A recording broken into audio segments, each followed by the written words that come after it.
آج کی اس ویڈیو میں ہم بات کرنے والے ہیں پاکستان کے ڈرامہ سیریل ہمراز کی، جس نے صرف ایک قسط میں ہی سوشل میڈیا پر دھوم مچا دی ہے۔ عائزہ خان، فیروز خان اور زاہد احمد، تینوں بڑے نام ایک ہی اسکرین پر، اور یہی تو ہے ہمراز کی سب سے بڑی خاص بات۔ ڈرامے کی پہلی قسط میں ہی ہمیں بہت کچھ دیکھنے کو ملا: منگنی، محبت، غصہ اور جذبات۔ عائزہ خان کا کردار کے بارے میں بات کی تو یہ سارا نام کے کردار کو ادا کر رہی ہیں۔ خوبصورتی، اعتماد اور تھوڑا سا راز۔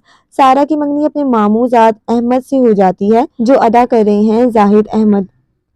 ادھر سیم یعنی فیروز خان کی بات کریں، جو ایک ایسے نوجوان کا کردار ادا کر رہے ہیں جو غصے میں بھی اپنے بھائی فراز سے بے پناہ محبت کرتا ہے۔ کریکٹر کی گہرائی واقعی قابل تعریف ہے۔ ناظرین کا رد عمل بھی زبردست ہے۔ کسی نے کہا عائزہ خان کو نیگیٹو رول میں دیکھنا تھا اور سارا کا کردار پرفیکٹ لگ رہا ہے، تو کسی نے کہا فیروز خان کا رول منفرد اور الگ ہے۔ دلچسپ بات یہ ہے کہ کچھ فینس کو عائزہ خان کا یہ کردار میں کی مبشرہ، جعفر اور ماہنور کا مکسچر لگ رہا ہے۔